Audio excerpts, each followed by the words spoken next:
tolong bujuk saya supaya sholat. Puasa saya lakukan, semua saya lakukan kecuali sholat.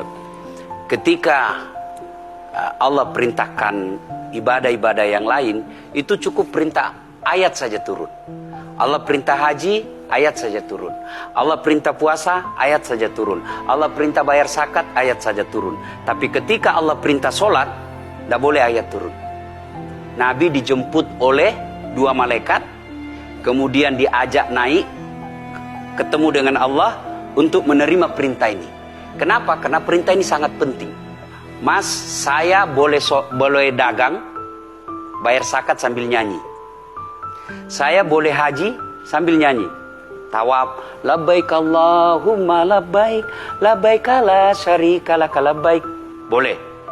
Ya, saya bayar zakat boleh sambil nyanyi. Begadang jangan begadang. Kenapa? Sholat tak boleh. Allahu Akbar.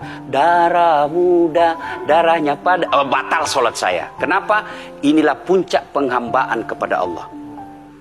Jadi puncak penghambaan kalau saya meraku hamba, sholat. Yang paling mulia dalam tubuh kita, kepala. Adik-adik bercanda dipukul pantatmu masih senyum. Dorong dadamu masih senyum. Tapi jangan bercanda pukul kepalamu. Tak, kau pukul kepala saya pasti saya marah. Kenapa? Harga diri di sini. Tapi ketika kita sholat, anggota tubuh yang paling mulia, kepala, rendahkan seperti kakimu. Kita akan masuk ke next talk. Ini penting. Kalau saya sudah mulai ini. Oke. Ya, karena kalau ketika saya mau sholat, saya melihat banyak koruptor sholat. Ya. Saya melihat banyak orang sholat yang kalau saya ajak ngomong main HP, nggak punya adab. Yang paling enak memang sholat tidak korupsi.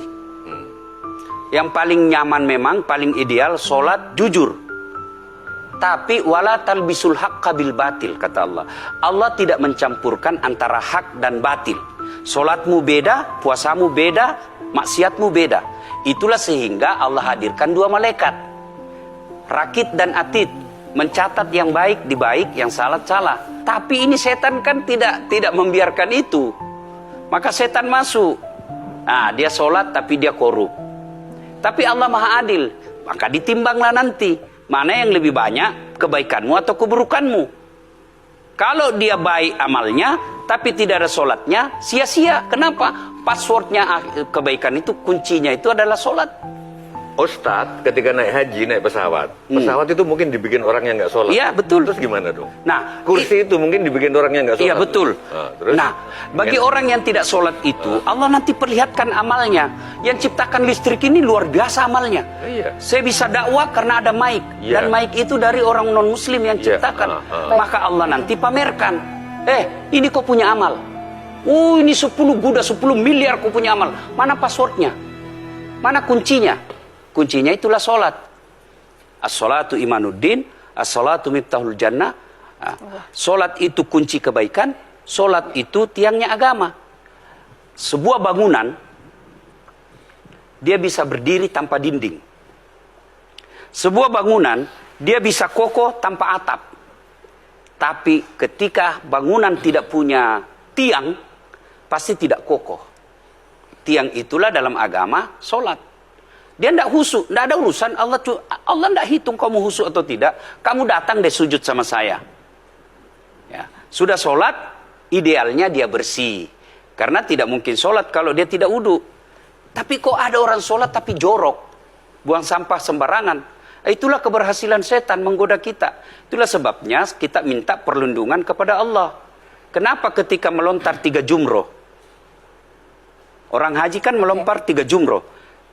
1 tiang, 7 batu. Kenapa tidak dikumpul saja itu? 1 kali lempar, tak. Kenapa? Kenapa mesti 3 hari dan kenapa mesti 3 titik? Itu pesan moralnya, melawan setan itu perlu napas panjang.